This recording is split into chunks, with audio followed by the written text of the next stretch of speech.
Hello everyone, I hope you are doing well. Today we will talk about how to fix or how to solve the problem of flip. You will click on settings. In this page, you will click on apps, default apps, app settings. Here you will search about flip and you will click. In this window, you will go to first stop and you will click OK.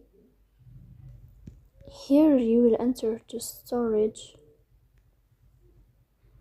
Then we click on clear cache. In the end, you will turn off your phone and you will restart your phone again to fix that problem. So please don't forget to support us by like and subscribe. See you next time in another video, and thank you for your watching and your attention.